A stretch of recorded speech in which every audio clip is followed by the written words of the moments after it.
Hello! Welcome to Squid Essays. Inking your academic pen.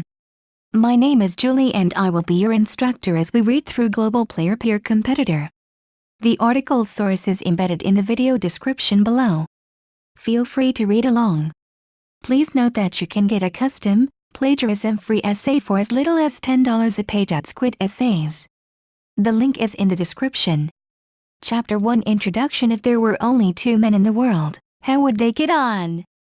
They would help one another, harm one another, flatter one another, slander one another, fight one another, make it up. They could neither live together nor do without one another. Philosophical Dictionary, 1764. Increasing role of China in South Asia has attracted the attention of the policy framers as well as scholars.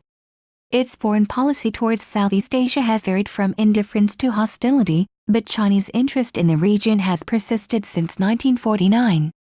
While India occupies a vital position in the Chinese calculation, there are discernible variations in Chinese policy towards other states in the region.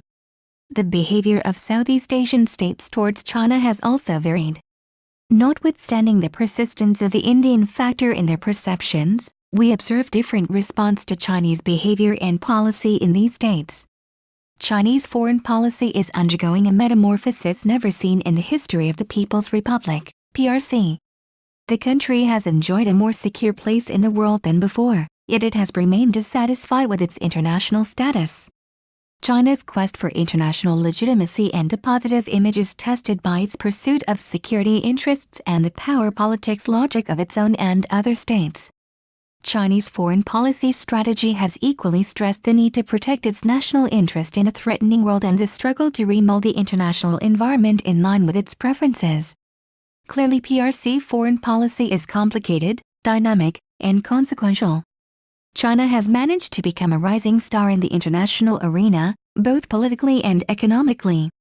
The bipolar world order lasting for nearly half a century came eventually to an abrupt end in the closing months of the 1980s as a result of dramatic changes in Eastern Europe in the so-called post-Cold War era began in the final decade of this century. China has some motivations in the Southeast Asia. One of these is China is in pursuit of hegemony in the region. Another possibility is primarily defensive, an attempt to neutralize the region while China focuses on internal priorities, and the third possibility is to have a cooperative structure.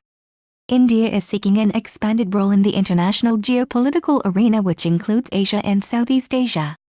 India's growing economy, common energy security interests, national interest, and power projection makes India and China a peer competitor. Beijing's current goal in Southeast Asia is to maintain a stable environment around its periphery to assure others that China is not a threat, and to encourage economic ties that contribute to China's economic modernization and thus regime stability. The foreign policy instruments that Beijing has employed to secure its goals are constituent throughout most of Southeast Asia, but the priorities assigned to different strategic goals vary depending on China's interest in different parts of the region. Chapter 2 Methodology. Statement of the problem: to examine the current politico-economic influences in Southeast Asia and recommend measures for India to significantly expand its politico-economic and strategic influence in the Southeast Asian region with a view to counterbalance the overwhelming Chinese politico-economic dominance in the Southeast Asian region. Justification of the study. The most significant strategic development after the Cold War is probably the sudden growth in China's economic potential and consequent national power. A rapid rise in power of a major country in the past has usually led to tension in the region, conflict with the neighbors, and eventually a war. To make an assessment of China's posture well into the future is fraught with a number of uncertainties. Equally, a projection of that role in the next century would, of necessity, demand an intimate acquaintance with how the Chinese have been involved in their dealings with this part of the world in the past. Above all, how that relationship has evolved to the present-day environment. Idea shall be to restrict the paper and sketch out important events in the near past, which have shaped the present and loom larger than the hoary past on the future that is yet in the limbo. The basic intention in writing this dissertation is to examine the current politico-economic influences in Southeast Asia and recommend measures for India to significantly expand its politico-economic and strategic influence in the Southeast Asian region with a view to counterbalance the overwhelming Chinese politico-economic dominance in the Southeast Asian A direct question has been addressed whether or not China restricts India from emerging as a global player. Scope. Axiomatically, any meaningful discussion of China's role in Southeast Asia would imply an understanding of its relations with the Indian subcontinent as a whole. Of the world's great powers, China is geographically the closest to the Southeast Asian countries. It has common borders with Myanmar, Thailand, Laos, Vietnam, Cambodia.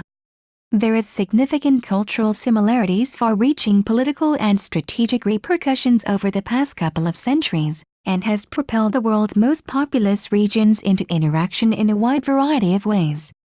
From a simple geographical perspective, qualitative changes in China's foreign policy should be expected if China grows from a medium-sized power to superpower. At its present rate of economic growth, China's productive capabilities and total wealth will soon outstrip those of the other Asian powers. As a weaker power, China's dependence on the favor of its neighbors has been comparatively high. But increased relative capabilities make it feasible for a rising great power to exert greater control over its surroundings. If the opportunity arises to establish a dominant role in the region, China can be expected to seize it. Thus, the scope of this paper has been restricted to Chinese dominance in the Southeast Asian region, which will pose vexing problems for India. An attempt has been made to analyze how India can focus and counterbalance the overwhelming Chinese politico-economic dominance in the Southeast Asian. Organization of dissertation. This study is proposed to be dealt in the following sequence: modern history and strat influences in Southeast Asia. Political economy of Southeast Asia. Chinese political and economical strategy in Southeast Asia. Indian political and economical strategy in Southeast Asia. Comparative analysis of Indian and Chinese politico-economic strategies in SE Asia. Recommended response of India to expand its influence in the region. Chapter 3: Modern History and Strategic Influences in Southeast Asia. The post-Cold War world is seeing in some areas a resurgence of nationalism and in others a greater emphasis on regionalism. These two tendencies will overlap. In Southeast Asia, national and ethnic differences were significantly blunted by European colonialism and in some cases have been further submerged in the post-colonial period of new nation-states. But what is new in Southeast Asia is the development of voluntary, as distinct from externally mandated, cooperation on a sub-regional or regional level. Most recently, there is the assertion of an Asian identity, shared by Southeast Asians, which is sharply distinguished from Western value systems, social norms and economic models. It is too early to say how far that will be taken or how much it will influence the political and social development of Southeast Asia. The very important differences between and indeed even within the Southeast Asian countries induces some skepticism in academic circles about the existence of Asian values too, etc. But there is no doubt that there is a perception in the region of some essential shared values or priorities, and a rejection of what are seen as Western individualistic and libertarian values. An embryonic sense of shared interests transcending ethnic or national groups emerged in colonial times between independence movements, student movements and other groups, including notably the various Marxist-inspired or communist movements in the region. But until after the Pacific War there was little connection across the region. The colonial empires were very separate and governed on different principles. It is a common observation nowadays that Australia, on the fringe of the region, only recently and belatedly become aware of and involved with its Southeast Asian neighbors. That is true, though with some qualifications. There was peripheral contact in the north even before the Europeans colonized Australia. But in the colonial era there was no steady development of contact or interest. The shifting patterns of alliance politics in Europe affected such contacts as there were between the colonial administrations in Southeast Asia and Australia, and indeed between the Southeast Asian colonial administrations themselves. Australia was not unique, or even unusual, in having little contact with its neighbors and in having its external links directed principally along the lines laid down by the metropolitan power. What are now the independent nations of Southeast Asia also had little contact with each other during the European colonial period. Just as the lines of communication and trade ran from Melbourne and Sydney to London, so did those between the French, Dutch, and other British colonies and the respective metropolitan powers in Europe. Right up to the Pacific War there was little or no communication between, for example, what are now Indonesia, Vietnam, Malaysia, and the Philippines. The links ran from Manila to the United States, from Batavia to the Netherlands, from Hanoi to France, and so on. It was the remarkable Japanese campaign which began at the end of 1941 which precipitated or accelerated the radical changes which took place between 1945 and the end of the Vietnam War. The sheer speed and success of the Japanese successes against numerically superior defending forces in Southeast Asia made a strong impression on opinion in the erstwhile colonies. The Japanese failed to capitalize on that in the sense that after early political successes in encouraging nationalist and pro-Japanese movements, the appeal to shared Asian interests lost plausibility in the face of Japanese policies and actions which were exploitative or worse. Although Japan lost the war and left wounds in the region which are still not healed, the war precipitated the end of the moribund European colonial era, and accelerated the creation of independent states largely within borders established by the colonial empires. For some years trade and other economic links remained predominantly in the old colonial groups, but with the economic supremacy of the United States and then with Japan embarked on decades of the highest rates of economic growth the world had yet seen, those patterns diversified. In the region the United States and Japan became the two most important outside powers, and that was reflected inter alia by their leading roles in the setting up of the Asian Development Bank in 1966. By that time Australia too had perforce diversified its trade away from Britain, which had made it clear that it would seek its future economic arrangements in Europe, and the Commonwealth arrangements which had supported much of Australia's traditional export industry were phased out. Australia turned to Japan and others for new markets. A trade agreement with Japan had already been made in 1957. Australia's development assistance program had from the beginning concentrated on Southeast Asia and become an increasingly important instrument for involving this country with the region, especially as significant numbers of students from the region came to our universities and other institutions under the Colombo Plan and successor programs. The failure of the attempted coup in Indonesia, the gestapo of September 30, 1965, and the subsequent establishment of the New Order government there opened the way to overcome the regional or sub-regional strains produced by President Sukarno's efforts to crush the newly constructed Malaysia, as well as other tensions created or exacerbated by the Sukarno policies. In this climate ASEAN, the Association of Southeast Asian Nations, was established in 1967 and set out on its long and successful course of gradually building a sense of common interest and regional association among the six, originally 5, members. ASEAN recently embarked on the development of AFTA, the ASEAN Free Trade Agreement.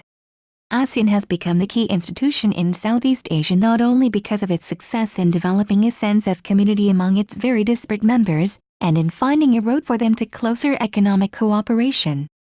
It has also become the forum for discussion with the main world powers on a wide range of matters. This has come about through an annual mechanism of post-ministerial consultations held after ASEAN's own internal consultations, through which ASEAN member governments, at foreign minister level, meet with their counterparts. These counterparts, termed dialogue partners, currently are Australia, Canada, the European Union, Japan, the Republic of Korea, New Zealand and the United States. In 1994 discussions on regional security were further developed with the establishment of the ASEAN Regional Forum, ARF, which groups ASEAN and its dialogue partners with Russia, China, Vietnam, Laos and Papua New Guinea. Looking at the recent evolution of Southeast Asia, perhaps the most significant thing has been the change that has occurred since the ending of the Cold War and the collapse of communism. Until relatively recently, the centrally planned economy model had much attraction from many developing countries, and there was up to the beginning of the 80s quite widespread aversion to capitalism and to the liberal market model as exemplified by the Western industrialized countries. Now virtually all of Southeast Asia is committed to market economics, albeit with more governmental political control than in the Western countries. There is a virtual unanimity about the commitment to economic development based on relatively open markets, private ownership and competition. With that has come a period of unprecedented economic growth. The major economies of Southeast Asia are all growing at rates previously thought unattainable for a sustained period. There are of course some uncertainties about the future. But there are few who doubt that Southeast Asia will early in the 21st century be a major center of economic power and influence. Southeast Asia has traditionally been a site of great power competition for regional dominance, due to its strategic location as a bridge between continental and maritime East Asia. To manage this competition and to enhance their own sub-regional autonomy, the member states of the Association of Southeast Asian Nations, ASEAN, engaged in a number of regional institution-building initiatives during the early 1990s. This institutionalism agenda led to speculation that ASEAN could become the hub of a nascent regional security community following the 1997 Asian financial crisis. However, the prospect that ASEAN could act as an autonomous entity to mitigate Sino-US geopolitical pressure seemed increasingly tenuous. Weakened by political and economic instability, intra-regional disputes and a simultaneous expansion of its membership, ASEAN has come to question its own identity. This has only further undermined ASEAN-led regional security initiatives such as the ASEAN Regional Forum, ARF. More frequently, Southeast Asian states have favored bilateralism and have looked to external powers to realize their security interests. These changing sub-regional dynamics have, in turn, prompted renewed efforts by China and the United States to cultivate influence within Southeast Asia. China's attempts to gain support for its new security concept and U.S. efforts to secure additional access and infrastructure agreements along the East Asian littoral are illustrative. To some extent, Sino-US geopolitical competition has been modified by strategic cooperation resulting from the War on Terror. China still remains wary of U.S. attempts to engage Southeast Asia in countering global terrorism. These trends have, in turn, compelled analysts to reconceptualize the Southeast Asian security landscape in a balance of power context. It is clear continental Southeast Asian states have aligned with China and maritime Southeast Asian states have aligned with the United States. The geographic position of China and the United States, and the evolution of their interests and military capabilities accordingly, make it unlikely that either country would seek to project power into the other's respective sphere. Southeast Asian states maintain a position of equidistance between the great powers. She attributes this to the ASEAN states' general distrust of great powers and their desire to maintain the delicate Sino-US regional balance. Chapter 4 Political Economy of Southeast Asia. China sleeps. When she wakes, the world will tremble. Napoleon. The Southeast Asian countries over the past 4 decades has transformed itself from a region with enormous economic and political problems to one blessed with relative peace and prosperity. In particular, the 5 ASEAN economies, namely, Indonesia, Malaysia, the Philippines, Singapore and Thailand, grew strongly in the 1960s with an average rate of 6%. This buoyant economic performance continued in the 1970s with 7.3% as they benefited from the massive inflows of the foreign exchange earnings due to sharp increase in the world price of primary commodities, including 2 oil shocks which benefited some of the members the same period. In the 1980s, the region slowed down to an average growth rate of 6.1%. Regional economies experienced recessionary conditions due to high interest rate policy of the U.S. Federal Reserve Bank, the consequent debt crisis in the region, the recession in the ASEAN's major trading and investment partners, and the fall in the world prices of the primary commodities. But there was also a positive trend of influx of export-oriented foreign direct investment from Japan and the NIEs following the strong appreciation of their currencies. The recovery from 1991 to 1996 was followed by an economic contraction in 1997-98 due to the crisis which began in Thailand in July 1997 and spread to other parts of the region. In 1999 to 2000, the ASEAN economies staged a dramatic recovery with Singapore and Malaysia leading. Things again turned sour with the September 11th attacks and the lackluster performance of the export sector. There was again a decrease in the economic growth due to the SARS, Iraq crisis and terrorist-related attacks, slump in the electronic market and collapse of the WTO talks in Cancun.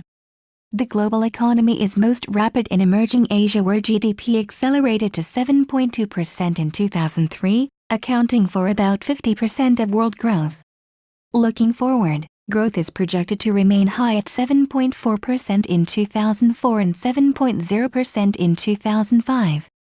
The IMF stated that while domestic demand growth has increased significantly in emerging Asia, The regional current account surpluses remain very large, with exports supported by the rebound in the information technology (IT) sector as well as depreciating exchange rates.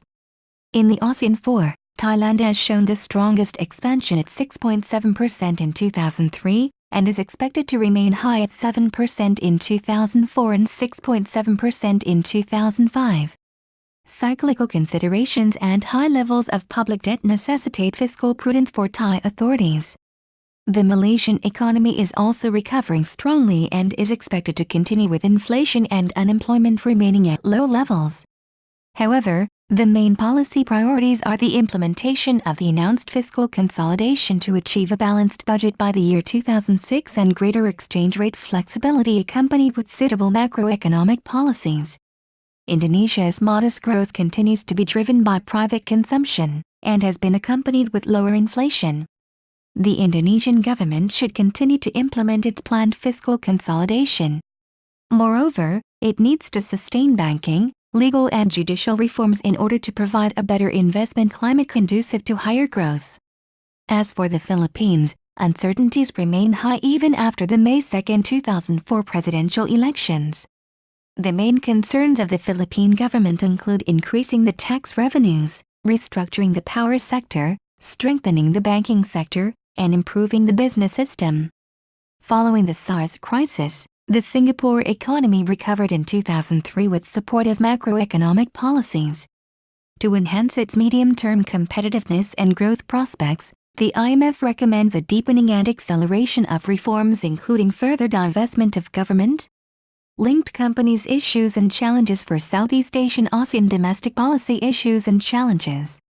On the domestic front, the growth prospects for ASEAN are very much dependent on various factors including the ability of their respective governments to provide economic, political and social stability, implement economic reforms, and diversify their economies. ASEAN policymakers thus face the following challenges: sound macroeconomic environment. Following the 1997-98 economic crisis, government budget deficits relative to GDP have broadly increased, and this is of serious concern for ASEAN governments, particularly for Malaysia and the Philippines.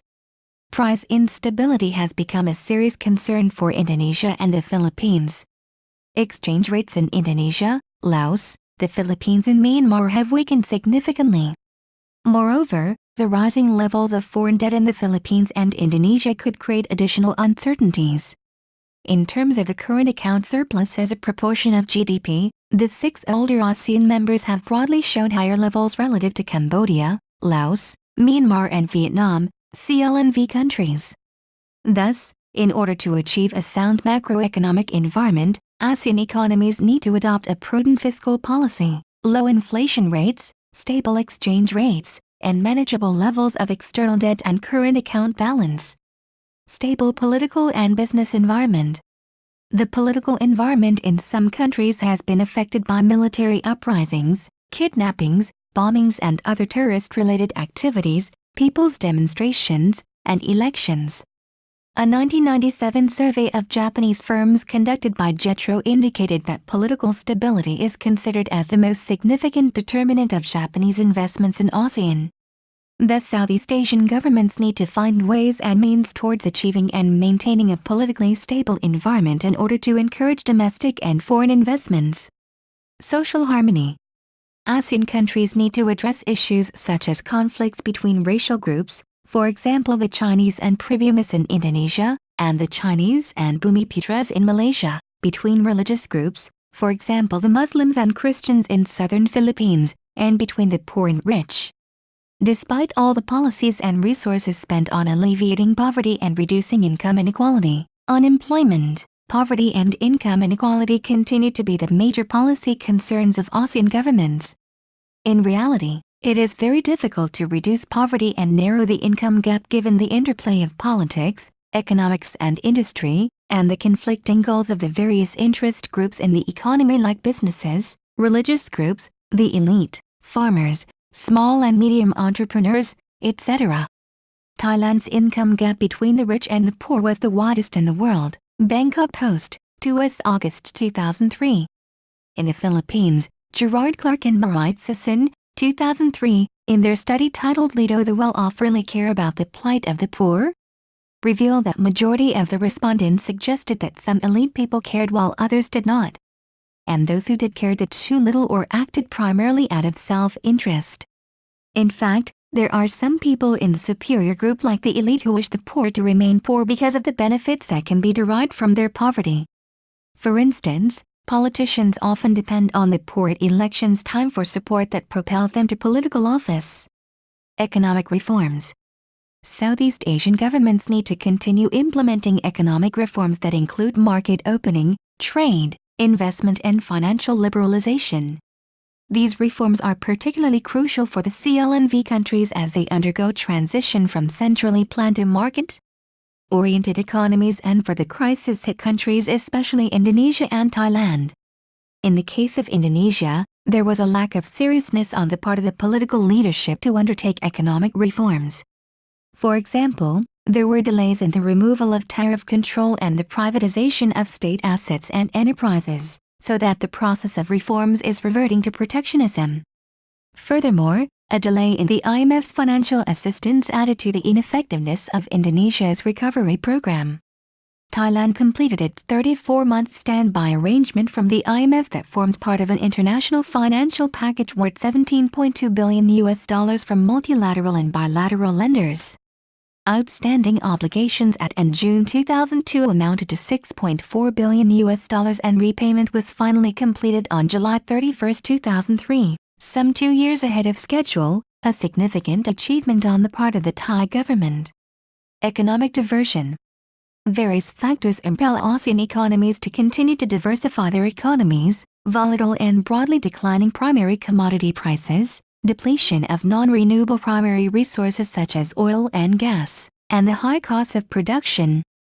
Following the decline in crude oil prices in the 1980s, Brunei and Indonesia have begun to diversify their economies from oil towards non-oil products and services, finance, tourism. Because of the high costs of production, for example high labor costs, Singapore's economy has emphasized the significant contribution of the services sector, IT, education, tourism, finance. The services sector has accounted for about 60 to 70% of Singapore's GDP. Moreover, to improve the competitiveness of Singapore's manufactured products and services, several cost-cutting measures have been implemented, namely, cuts in contribution rates for mandatory saving, reduction in corporate taxes, and reduction in utility charges. Long-run policies include training and retraining programs for workers and greater focus on R&D activities for innovations and improvement in technology. In Singapore, there are more than 600,000 workers with secondary education or lower. As such, it is extremely important that these workers upgrade their skills and learn new tasks to be more productive and to be more employable in the future. There are also other schemes such as the job redesign programs implemented by the Singapore Productivity and Standards Board, which involves changing both job content and arrangement to encourage workers to become more productive. Other ASEAN countries can learn from Singapore's experiences with regard to cost-cutting measures, training and retraining programs, and R&D activities to improve productivity and competitiveness. Multi-ethnic states. Multi-ethnicity is a dominant feature of the region, and therefore stable interstate ties and intrastate ethnic stability are closely intertwined. The region has to work toward the stability and security of strong, secular, federal multi-ethnic states if it is to remain secure and stable in the coming years. The challenge of democratization. The other key political challenge that confronts Southeast Asian nations is how to build stable, democratic state structures in condition of a rising tide of expectations for better life and greater liberty. Through much of Asia, the struggle between pressures for democratization against existing authoritarian state structures or oppressive socio-political conditions is a reality. Human rights abuses are common in many of the states. In Myanmar and Indonesia, there is a rising pressure for political change and expansion of political rights. Militancy, insurgency and terrorism have racked many parts of ASEAN region in the past and continue to do so even now. Only through steady democratization, decentralization and provision of caring and efficient governance can the integrity of state structures and stability be preserved. Chapter V: Chinese Political and Economical Strategy in Southeast Asia. China perceives itself as a central power on Earth. The rest of the world is an array of greater and lesser powers which neither have unified structure nor a single head. Mark 4. China's political and economic strategy are interlinked with the security relation that China shares with the Southeast Asia as a region. China embraced the Southeast Asian regionalism and of multilateralism with Southeast Asia is part of broader decision to jettison China's old confrontational policy and style. Chinese leaders and officials turn this approach to Southeast Asia on its head, replacing the assertiveness that characterized pre-1997 Chinese policy with accommodation.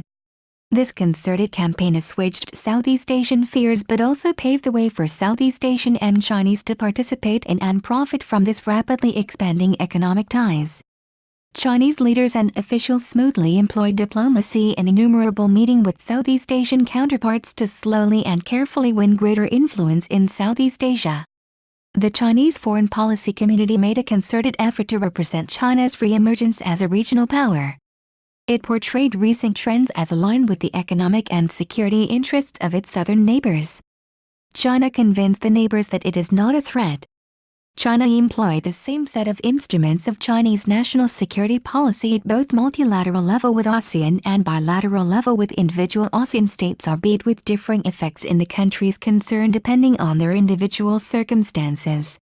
It places contentious issues temporarily to the side, places processes before product, and welcomes efforts to build East Asian community. Beijing binds the Southeast Asian countries with a spectrum of economic, political and cultural and security proposals. As Beijing courted its southern neighbors, it supplemented diplomacy with economic ties in terms of trade and economic investment. China opened China to overseas ethnic Chinese and invited ethnic Chinese Southeast Asians to invest in China and subsequently invited Southeast Asians. Rapid increases in the Southeast Asian China trade led to overcome the financial crisis. China's economic success has been as impressive as its diplomatic campaign, because China and Southeast Asian countries have been competitors both FDI and for developed markets in Japan, Europe and the United States. Beijing has worked assiduously to provide Southeast Asian economies with a stake in China's economic expansion, thus stabilizing China's periphery and contributing to China's own economic growth. China's turn to multilateralism diplomacy was to complement its intense bilateral diplomacy was timely. ASEAN grew during the 1990s and accommodated new countries, and also in the due course of time it had not been able to respond to the financial crisis and also the turmoil in East Timor. China's help to ASEAN gave a new appearance to ASEAN multilateral diplomacy, provided a two-way street for ASEAN countries and China, and provided measures to forge new bonds. ASEAN also persuaded China not to pursue confrontational appearance. These multilateral theory provided successes to both the sides as these countries left back the territorial claims of the South China Sea and paved way for the economic development. Another success was the eradication of the severe acute respiratory syndrome. China's bilateral relations are bedrock on which multilateral mechanisms complement the bilateral relations but also provide effective means to broadcast China's message. Themes that China has pushed through multilateral diplomacy are free trade between China and ASEAN, non-traditional security issues as diseases and drugs, and the new security concept. China has also been able to set the rules for the game for the emerging East Asian regional architecture. China touted that the multilateral diplomacy has provided a win-win situation for both the sides. China has been able to gain the following. China's multilateral diplomacy provides a unifying element in its relation with Southeast Asian countries. It is the sheet that covers its varied interest in and approaches to individual states. China's multilateral component gives it an additional means to influence ASEAN states, both through its particularly close relations with several individual ASEAN member states and through its relation with organization as a whole. Close ASEAN-Chinese cooperation also increased China's leverage in the emerging East Asian-only regional multilateral network. Multilateralism thus provides a network of diplomatic channels in which the United States does not participate. It has a particularly significant impact on public perceptions, since the language of the multilateralism fits well with the verbiage of ASEAN. It includes the Chinese ASEAN Free Trade Agreement, CAFTA, which undermines ASEAN's historically slow and halting attempts to strengthen economic links among ASEAN member states. China has embedded itself in the ASEAN and is so influential with the ASEAN states that it is often in effect inside ASEAN deliberations. China's support to Myanmar against human rights violations has led the ASEAN in an embarrassed state. Multilateral engagement has let China play as an insider within the ASEAN. This has also reduced the resilience of the ASEAN and the short-term benefits of the states with China under the garb of multilateral diplomacy. China played the politics in ASEAN when it was ineffective. China's role in other serious transnational issues like terrorism and response to tsunami has been limited. Traditional security issues continue to be addressed at the bilateral level, and ASEAN states have reacted warily to Chinese proposals through ARF and the China-ASEAN Strategic Partnership to include traditional security issues on the multilateral agenda. China's multilateral diplomacy. Distrust of multilateral diplomacy had a long history in China despite victorious communist and expulsion of nationalists who took refuge in Taiwan was not excluded by the UN. China fought US in 1950. China remained passive and wary observer of regional organizations such as ASEAN. China initially started with service, technology and trade meetings. After the formation of ASEAN Regional Forum to reduce the tensions and enhance confidence building on security issue and to provide an alternative to Beijing perceived tactics of playing off one Southeast Asian claimant to part of South China Sea. Initially China feared that ASEAN would use ARF to internationalize the South China Sea dispute and prove awkward questions about Taiwan. China, still being suspicious, joined the ASEAN and ARF.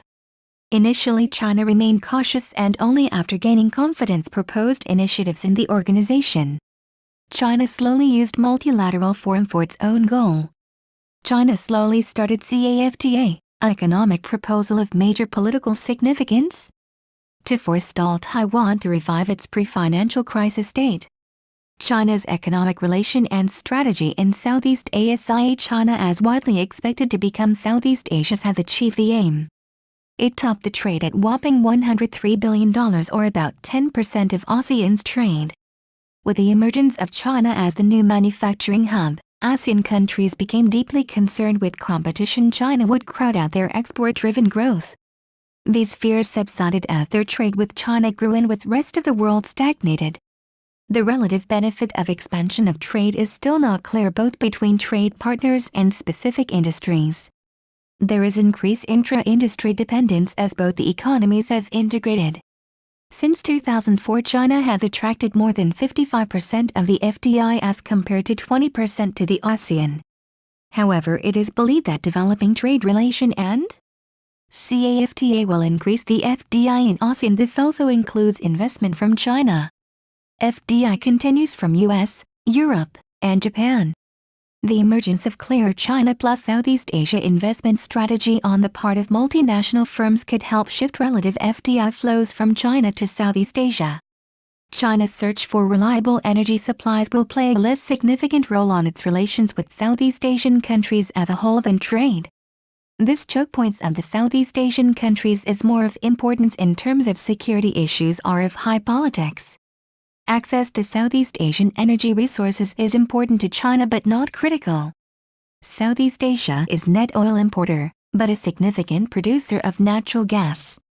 Indonesia hope that pipeline from the country and extraction of gas will help in investment in the country. In short, trade and energy issues are likely to remain at the heart of many Southeast Asian countries' relations with China as both the issues carry considerable political baggage. It is perceived that value is enhanced by the political aura that surrounds the world with implications for continued economic growth and thus regime stability. Energy, on the other hand, implies possibility of eventual tension if outsiders seek to intervene in Southeast Asia in the name of energy security. China's economic strategy can be understood in terms of trade, FDI, investment in others' economies, development assistance and energy. Trade. Trade 5 is not only an economic fact measured by the exchange of goods and services, it includes prosperity and political stability. ASEAN international market was in slump since the financial crisis, with accomplishment of the free trade agreement increasing trade with China proved beneficial. China's economy is 2.5 times that of Southeast Asia, Southeast Asian countries are the major suppliers of raw materials and intermediate inputs to China. China and Indonesia expanded their bilateral economic cooperation to include cooperation in agriculture, energy and natural resources and basic infrastructure. In addition, China has established Joint Committee on Economic Trade and Technical Cooperation with almost every country in Southeast Asia. China's trade with Southeast Asia not only expanded because of trade volume but also because of China's increasing deficits in its trade with Southeast Asia. There has been a following trend in the following: manufacture. 40% of ASEAN exports to China consists of machinery and electrical equipment. A large percentage of these exports are integrated into finished products and then re-exported from China. Primary resources. The export of mineral products continues to increase. China has made significant investments in Southeast Asian mines and petroleum resources. This will in long run help in for the energy needs. Agricultural products. Chinese demand favors the ASEAN agricultural exports. China, as a result of trade liberalization, has marketed products cheaper than that of Thailand. Foreign direct investment. FDI has been increasing to China, but there is a slight improvement in the FDI in Southeast Asia after 2004. Actually, there are a variety of reasons for the FDI in China. First is that investors follow the investors, second is the political stability, and third is the cheap labor. Chinese labor are 1/3 and 1/4 of the countries of Philippines and Malaysia, and less than 1/10 is that of Singapore. Fourthly, China's huge domestic market is a key reason to choose China. Finally, China's currency may be undervalued, though that is controversial. Rates of return of FDI is not of a reason, as the rates are almost the same. Some also believe that incentives are more in China as compared to other countries. Investment in other economies. 7. The largest ASEAN investor in China has been Singapore, which began investing as China opened the markets. Ethnic Chinese started the initial investment. China's investment in Southeast Asia is comparatively small but appears to be suddenly increasing. Malaysia and Indonesia have attracted a substantial share. Chinese investments in Thailand went into manufacturing, food processing, power generation, pharmaceuticals, and trade and real sector. Singapore got mainly into insurance, banking, finance, shipping and trade. Chinese investments in Indonesia were made mainly by the state-owned companies in the field of oil exploration. China also has invested in the poorer countries of the ASEAN. The Asian financial crisis led to reduction in the FDI inflows to ASEAN and increase in China, but the relation between the two is complex and difficult to prove. Development assistance and energy. China has been able to successfully convey an impression of itself as a grander and a generous donor to the poorer states of the Southeast Asian countries. The Chinese packages include to understand those critical nuances. Therefore, it perhaps becomes imperative to survey China's relations with each of these South Asian states and to highlight China's overall influence in the evolution of South Asian security profile. Security political strategy of China cannot be analyzed as a separate entity. It is meshed with the security of Southeast Asia. Due to spread of Chinese ideology and also claim our territory's security assumed a major dimension in the scenario. China announced a new security concept, which it assumed in 1996 and 2001. It folded counterterrorism into their proposal and pressed ASEAN to adopt Chinese security concept. The core concept of Chinese security was mutual trust, mutual benefit, equality and cooperation. During Bali summit, this new security concept was consolidated and joint declaration was signed, which entailed the following: two sides agreed to establish strategic partnership for peace and prosperity. This was first time that China signed document establishing a strategic partnership with regional organization. China promised to respect the sovereignty and territorial integrity of each Southeast Asian country. Political and economic cooperation would be intensified through CAFTA. China pledged to provide assistance to ASEAN in reducing development gap between developed and less developed countries. Security cooperation would increase. China also ceded to Treaty of Amity and Cooperation, TAC. This document pledges its signatories to renounce the threat or use of force, to respect independence and sovereignty of all nations, not to interfere in their internal affairs of others, and to resolve dispute through peaceful means. This created a deeper political trust and high level of cooperation. China also reaffirmed its interest in moving towards signature of protocol to ASEAN's 1995 Southeast Asia Nuclear Weapon-Free Zone Treaty and in encouraging all nuclear weapon states to do so. There was a traditional security issue arising in the South China Sea. Due to overlapping territorial security issues in the South China Sea, whose bed contains substantial oil and natural gas resources, is the most sensitive territorial security between 4 of ASEAN states out of 10. Additional security concerns in South China Sea for the states include access to fishing grounds, potential control of sea lanes. ASEAN states through ASEAN and ARF temporarily made Beijing shelve the dispute. China agreed to non-binding declaration on the conduct of parties in the South China Sea. Dispute in the South China Sea displays the growing importance to China about its energy security. This code of conduct could be enforced as ASEAN did not present PG 84, a unified front in rejecting China's claim in the South China Sea, nor did they condemn the action. ASEAN was internally divided over the geographic scope of the proposed scope. China and ASEAN also got involved into non-traditional security issues on the severe acute respiratory syndrome, SARS, was not only a medical issue, it was also an economic challenge. Chinese cooperation with Southeast Asian states to manage this threat is viewed as 3 waves of monumental transformation since 1980 inches. Joint Declaration on Non-Traditional Security Issues was signed between China and ASEAN members. It encompasses challenge from epidemic to terrorism, which pose threat to economic growth, social stability and regime continuance than such classic security problems of the Cold War era or an armed conflict. This joint declaration agreed to enhance intelligence sharing, training and other forms of cooperation in stemming transnational crime, including trafficking in narcotics and people, maritime piracy, terrorism, weapons smuggling, money laundering and economic crime. China also played a role in regional and transnational issues like terrorism, narcotics and tsunami. China was supportive of counter-terrorism activities. China's primary concern has been to secure Southeast Asia support for its response of Turkic revolutionaries in Xinjiang province, some of whom have terrorist connections. China also provided limited assistance of $83 million in government and $18 million in private donation. This has showed China as a responsible global player. China has addressed narcotics primarily through bilateral diplomacy.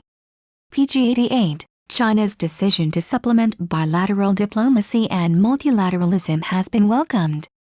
China and ASEAN neighbors have welcomed multilateral mechanism to sideline most serious dispute over conflicting claims in South China Sea, PG 90, Chapter VI Indian Political and Economical Strategy in Southeast Asia. India's political and economical strategy has changed since the early 1990s. The end of the Cold War era, the increase of the Chinese presence in the immediate neighborhood, increasing clandestine relations of China and the Pakistan, warmth in the U.S.-Pakistan relations and the slowdown of the Indian economy in the early 90s. This all propelled India to change the view of political and economic engagement, and there began the globalization of the Indian economy. Thus it is imperative to study the political and economic strategy in consonance with the defense, strategic and multilateral influences. India's Look East policy was officially launched in 1991. The Look East policy, LEP, had its genesis in the end of the Cold War and a strategic shift in India's vision of the world and India's place in the evolving global economy. The LEP sent out strong signals that East and Southeast Asia had come to acquire a significant positioning in India's foreign policy, and in economic terms it would be regarded as a new source of business opportunity while also becoming an inspiration for economic development. Closer economic ties with the region, it was assumed, would provide momentum to India's economic reform program, as it would require lower trade barriers and liberalized investment regimes. As India's economy continues to grow, the LEP has acquired an added dimension of regional economic integration. Simultaneously, the slow progress in the process of integration within South Asia has made it necessary for India to extend its economic vision beyond the confines of its traditional policy and the South Asian region. Central to the LEP has been India's engagement with ASEAN. At the institutional level, India became a sectoral dialogue partner of ASEAN in 1992 with a focus on enhancing cooperation in trade, investment, tourism and science and technology, and a full dialogue partner at the 5th ASEAN Summit in Bangkok in 1995. The ASEAN-India relationship was upgraded to summit level in 2002 and India is now an ASEAN Summit partner along with Japan, China and South Korea. An important milestone in the ASEAN-India Association was the hosting of the first ASEAN-India Summit in Phnom Penh in 2002. India has also deepened its economic relations with the East Asian economies through a wide range of bilateral and regional economic initiatives. A clear institutional framework for operationalizing economic cooperation between India and ASEAN was laid out when the Framework Agreement, FA, was signed during the second India-ASEAN Summit held in Bali in October 2003. India is also improving its relations with ASEAN through other elements like offers of lines of credit, better connectivity through air, open skies policy, rail and road links. In addition, India signed a free trade agreement with Thailand in 2003 and the two countries are now working on investment cooperation agreement. Political. After the initial sectoral dialogue partnership with ASEAN in 1992, India became a full dialogue partner in 1995. India was made a member of the ARF in 1996, and a summit partner of ASEAN called ASEAN Plus One since 2002. India has also acceded to ASEAN's Treaty of Amity and Cooperation, TAC, to underscore its commitment to ASEAN's principles for intrastate relations. The linkages with ASEAN have been further buttressed by the recent ASEAN-India Partnership Agreement. Simultaneously, one can see a remarkable turnaround in India's bilateral relations, in particular with Singapore, the Indochina countries, Thailand, Myanmar and Indonesia. Defense/strategic. It is however on the defense and strategic front that India has made impressive progress. A sea change in the political atmosphere that Southeast Asia witnessed in the aftermath of the Cold War, especially after the Cambodian issue was settled and looking at Vietnam as a potential ally of ASEAN, contributed to this in a big way. Moreover, India's military might in the emergent Asian balance of power could not be ignored any longer. The Southeast Asian nations began to look upon India as a power that could play a kind of balancing role vis China in particular. On the other hand, it was in India's interest to ensure that Southeast Asia would not be dominated by a regional great power once it became obvious that the superpowers were going to build down their presence, which coincided with a similar thinking within Southeast Asia. The upshot of convergence of interests was the genesis of a new strategic interaction with several of the ASEAN nations. A unique advantage India enjoyed was that its military, despite being dominated by the Moscow-supplied equipment, had continued to maintain links with West Europe. Critical remarks with regard to the ambitions of the Indian Navy were replaced by many instances of greater defense cooperation. A number of confidence-building measures, CBMs, that India undertook and greater appreciation by the Southeast Asian countries of Indian maritime concerns ushered in a new era of cooperation which began to transcend beyond the naval contours. Aside from periodic naval exercises and the biannual get-together of regional navies, called the Milan, India has entered into bilateral defense cooperation agreements with Malaysia, Vietnam, Singapore, Laos, and Indonesia. India has also been actively involved in assisting the armed forces of Myanmar and Thailand. For instance, Singapore has not only made use of India's missile testing range to test its own guns and missiles, but also uses Indian facilities to train its naval personnel, the first time ever that India has done for a foreign country. Similarly, the Thai pilots are being trained in India to gain experience to operate their aircraft carrier, and the Myanmaris get anti-insurgency training. India and Indonesia have also frequently conducted joint patrolling in the critical straits of Southeast Asia, ensuring security of sea lanes of communication. It is notable that India's strategic engagement with Southeast Asia is the strongest compared to any other Asian power. One reason why India has been relatively more successful is that, apart from the absence of any border territorial disputes and any historical baggage, India is seen to be not having any ambitions in imposing no security threat to the region. Economic. The Look East policy also gave a tremendous boost to economic ties between India and Southeast Asia. A number of institutional mechanisms have been put in place to promote economic exchanges both at the governmental as well as private sector level.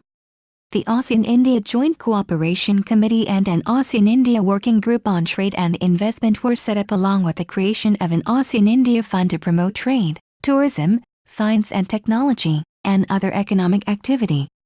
From virtually little or no investment from Southeast Asia in the early 1990s, Malaysia and Singapore have emerged as the 10th and 11th largest in terms of approved investments respectively by 2002. Thailand is in the 18th and Indonesia and the Philippines are in 33rd and 35th position respectively. Cumulatively, these 5 countries constitute nearly 5% of the total approved investments in India. In the last few there has a spurt in Singaporean and Malaysian investments in India's large investments projects. The progress with regard to bilateral trade is also equally impressive. The growth in India's trade was the fastest with Southeast Asia compared to any other region. While ASEAN exports kept the momentum, there was considerable slowdown in imports as a result of the financial crisis in 1997-98. The exports grew from about $1.4 billion in 1993 to over $6.2 billion in 2000. Imports by ASEAN on the other hand increased from 1.4 billion to 4.4 billion in 1997 but nosedived to 1.71 billion in 1998 but have since picked up to reach about 3 billion in 2000. The $13 billion bilateral trade between India and Southeast Asia is expected to reach 30 billion in the next few years. Despite repeated assertions of emphasis on economic aspects, India lags far behind other powers, for its share in trade and investments in Southeast Asia is relatively less significant. Hence, India has put across concrete plans to increase the economic interaction and integration through a number of new initiatives. Apart from creating an ASEAN-India Business Council, AIBC, in the first ever meeting of India and ASEAN economic ministers in Brunei in September 2002, the Indian Trade and Industry Minister offered to enter into a formal agreement with ASEAN on the Regional Trade and Investment Agreement, RTIA, or a Free Trade Area, FTA, which has since been agreed upon to be realized by 2016. New Delhi is also in an advanced stage of finalizing agreements with Singapore and Thailand to create bilateral FTAs. As the Indian economy expands, it is also providing enormous investment and trade opportunities, which countries like Singapore, Malaysia and Thailand are quickly grabbing. Both the premiers of Singapore and Thailand have often expressed concern over excessive dependence on the Chinese market and the need to look at another big country like India more closely. This is the thinking that is getting reflected in the rest of Southeast Asia. Multilateralism. An interesting facet of India's Look East policy is a newfound interest in regional multilateralism. Although India has been a member of the Commonwealth and more recently the South Asian Association for Regional Cooperation, SAARC, and the Indian Ocean Region Association for Regional Cooperation, ICARC, New Delhi had always been wary of political security issues becoming part of the agenda of these fora. Quite often it appeared as though New Delhi did not have much faith in the role and significance of regional multilateralism other than global mechanisms. India not only has moved away from that position to actively supporting them but has become instrumental in creating several new ones. Surely, it was not a founding member, but India lobbied hard to get into the ARF and became its member in 1996. As part of the ARF-CBM agenda, India has for the first time presented a fairly detailed security outlook paper to the forum in 2001. The earlier reticence has given way to active participation in a variety of ARF's activities both at the official as well as unofficial CSCAP levels. India also has come up with a number of new multilateral initiatives involving Southeast Asian countries. Prominent among these are the Bay of Bengal Initiative for Multisectoral, Technical and Economic Cooperation, BIMSTEC, with India, Nepal, Bhutan, Bangladesh, Sri Lanka, Myanmar, and Thailand as members in 1997, and the Gangga-Mekong Swarnabhumi, India, Myanmar, Thailand, Laos, Cambodia and Vietnam, in 2000. Among these, the BIMSTEC, involving 5 South and 2 Southeast Asian countries, appears to be the most promising for a variety of reasons. Aside from underscoring its eastward thrust, India appears to look at BIMSTEC as an alternative to SAARC to kickstart sagging South Asian economic cooperation efforts, to build yet another bridge between South and Southeast Asian regions, to address economic development issues of the volatile northeastern region, to create a sub-regional energy grid, and to tackle other security issues of region, especially smuggling and night weapons, narcotics, and terrorism. Thus, one can once again notice a multidimensional approach in India's strategy. India has also entered into bilateral agreements with Myanmar and collective with BIMSTEC to improve the road and rail links. A road has already been made operational connecting India's northeast with Myanmar, which will be further extended all the way up to Singapore. Similarly, a rail link will also be established along those lines. Non-traditional security threats. In the last few years, a number of non-traditional threats have become so grave that conventional aspects like power balance and jostle for politico-economic influence have become secondary. Terrorism, a range of maritime-related security issues, gun running, drug peddling, illegal migration of people, etc., have acquired such a serious dimension that they can only be tackled collectively. Southeast Asia is touted as the second front of terrorism, and this region is susceptible to a variety of above threats, and given its close proximity sharing land and maritime borders with several countries, India would be all the more concerned. India has been trying to work closely with the countries of Southeast Asia to address these problems. Cooperative politico-strategic engagement. India's increasing involvement in Southeast Asian security has been manifest in three interrelated phenomena. First, at the multilateral level, New Delhi has become party to a range of institutions which bring it into closer contact with Southeast Asian governments on security matters. In 1996, India joined the ASEAN Regional Forum, ARF, the Greater Asian region's first multilateral security institution. In 1997, India became a full dialogue partner with ASEAN, and in 2002 the first of a series of annual ASEAN-India summits took place. While economic matters have been central to India's dialogue with ASEAN as a grouping, security concerns have also featured.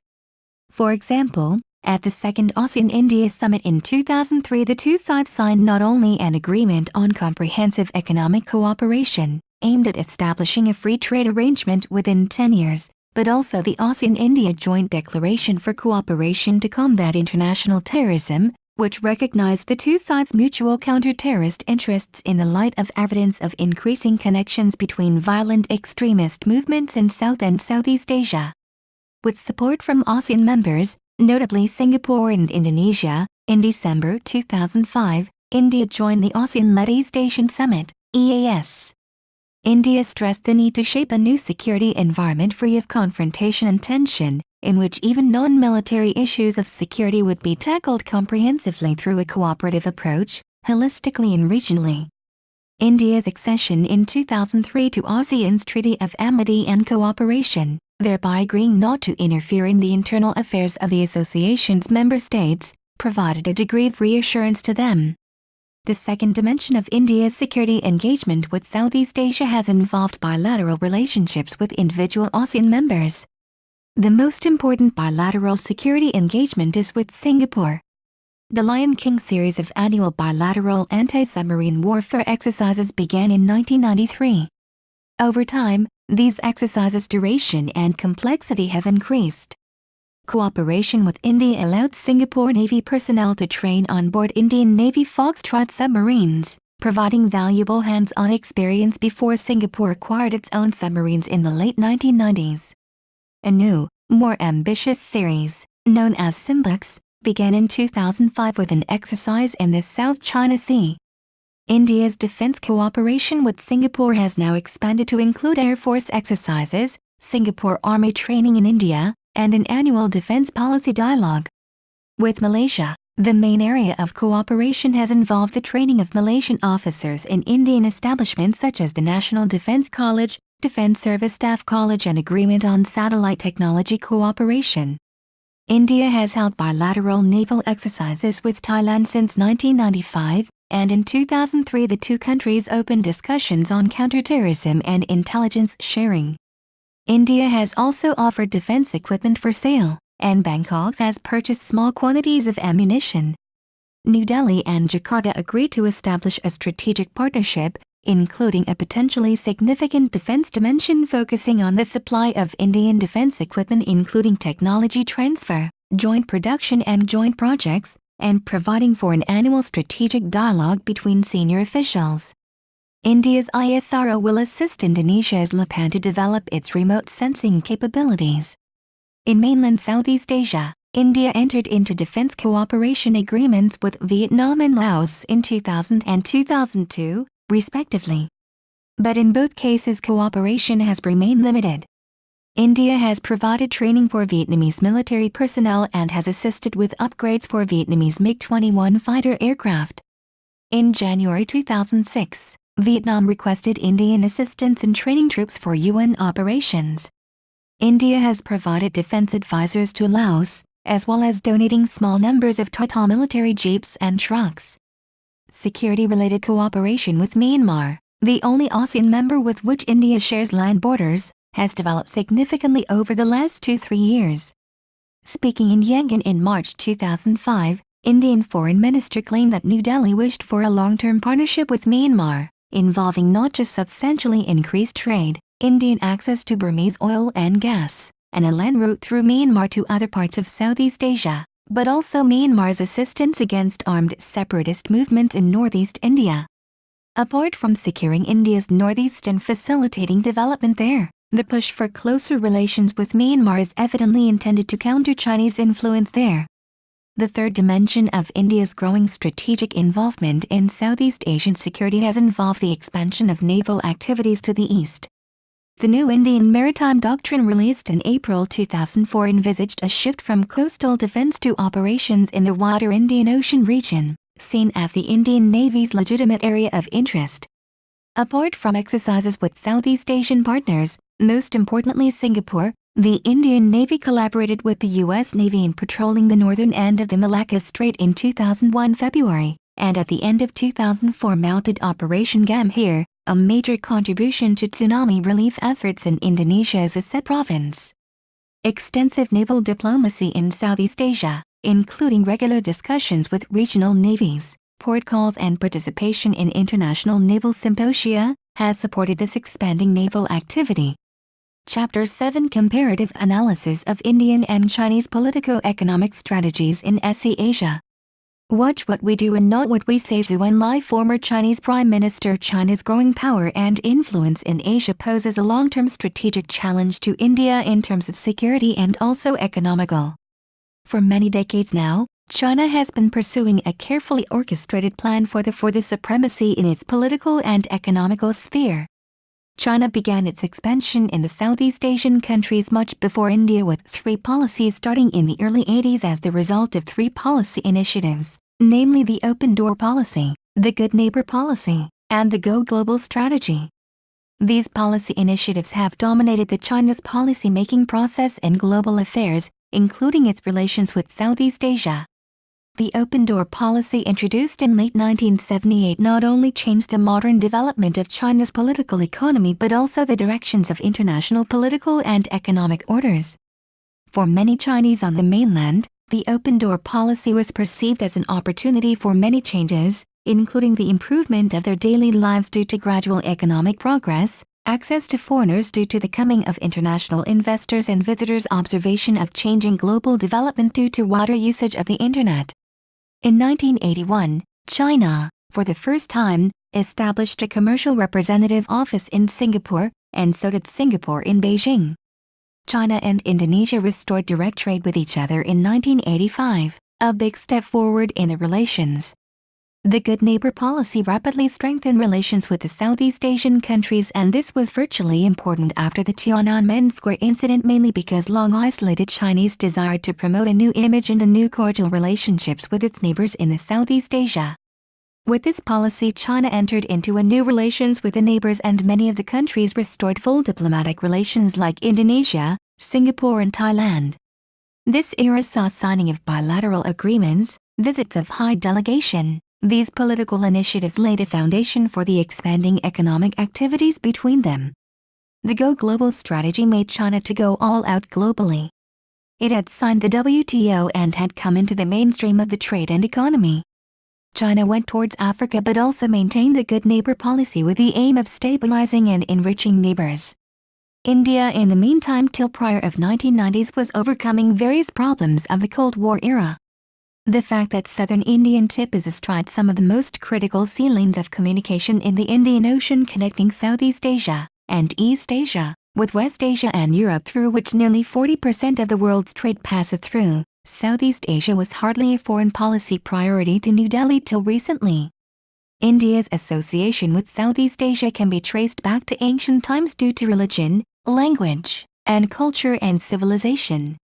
These links were disrupted during the colonial interlude. However, India did recognize the importance of these countries and also build relations with these countries. War with China and Pakistan made the priority shift towards defense, and the effect of Cold War era also limited the relations with the Southeast Asian countries. India lost the initiative in the Southeast Asian countries with further polarization of Southeast Asian countries due to American involvement. India overcame this only in 90s with the Look East policy. India's interest in the Southeast Asia has been effective with the recent diplomacy. India's regional and multilateral involvement is increasing with the forming of various organizations. There also has been establishments of FTA, but when compared with the Chinese, these have still not been resolved.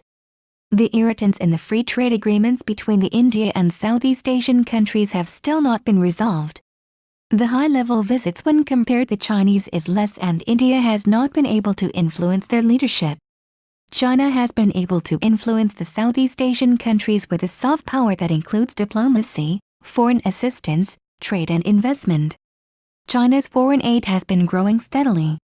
China administers a wider range of economic assistance that includes aid and low-interest loans as well as trade and investment agreements. Furthermore, this assistance are without any conditions, namely of market opening, democratic reform and environmental protections. China is highest donor of aid to least developed countries and also the developed countries. China also has developed as a major manufacturing hub which is able to accommodate the components and the raw materials required for the finished goods, which thereby provides a win-win situation to both the countries when compared with India. Chapter 8: Recommended response of India to expand its influence in the region. The tiger and the dragon looking south creates great competition between the two countries. The aim of becoming responsible regional power coupled with the economic requirements make both the countries striving towards Southeast Asian countries. To increase India's influence in the region, India concentrate towards the following: public diplomacy. Diplomats can be made regionalists who are able to speak the national language. Language and cultural center. There is a requirement to establish Indian language and cultural centers in Southeast Asia. This could be included in the joint statements issued during high delegates' visits. Media. Impact of media penetration beyond ethnic communities is required.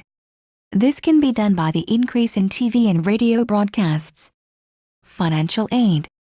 India needs to increase financial aid to less developed countries as well as to more developed countries. Furthermore, these aid should not be tagged with own interest, namely of market opening, democratic reform and environmental protections. Free trade agreement. India needs to resolve the irritants in the FTA so as to increase the bilateral trade between the countries, which could also include special benefits to the other countries like the early harvest done by the Chinese. Chapter IX: Conclusion. India's foreign policy has always regarded the concept of neighborhood as one of widening concentric circles around historical and cultural commonalities. From this point of view, it has given due priority to the development of relations with Southeast Asia. In 1947, India organized the Asian Relations Conference.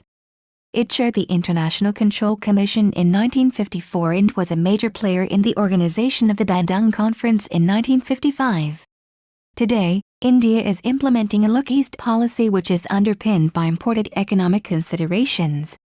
Some significant steps in the pursuance of this policy have been taken with the admission of India as the full dialogue partner of ASEAN and a member of the ARF in 1996. The signing of the Partnership Act for Peace, Progress and Shared Prosperity has been a significant step forward for India in its relations with ASEAN, which have taken a multilateral approach involving both the security and economic issues in their entirety. India seeks to establish a role for itself in Southeast Asia/ASEAN so as to influence the shape of dialogue on any security-related issues in the region in future. For India, the strategic environment in neighboring Southeast Asian region has always been of great significance. Stronger historical relations with the countries of the region will see India further its desire of establishing itself as a regional power. India seeks to gently contribute to the promotion of peace, stability and development in the region and respond positively to the challenges of a dynamic regional and international environment. A fire-breathing Chinese dragon and the growling Indian tiger may confront each other over the jungle, rice paddies, waters and people of Southeast Asian people. The zeal to become the regional and superpower would require more economic growth and this would require more trade. Chinese foreign policy strategy has equally stressed the need to protect its national interest in a threatening world and the struggle to remold the international environment in line with its preferences. Clearly, PRC foreign policy is complicated, dynamic, and consequential. China has managed to become a rising star in the international arena, both politically and economically. The bipolar world order lasting for nearly half a century came eventually to an abrupt end in the closing months of the 1980s as a result of dramatic changes in Eastern Europe in the so-called post-Cold War era began in the final decade of this century. To conclude, therefore, India needs to re-examine its foreign policy in the continued interest of the nation. The Look East policy was surely a significant move in the early 1990s and the opening of the national economy.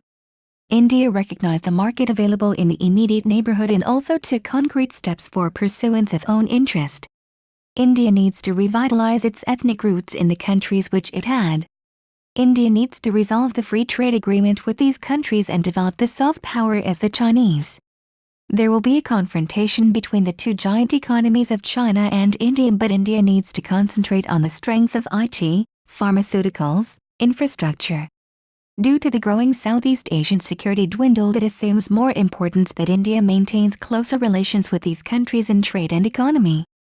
Bibliography: Primary sources: Periodicals, Adelphi paper, number 287, March 1994, China Report, Volume 30, number 2, April 1994, China Report, Volume 30, number 3, July-September 1994.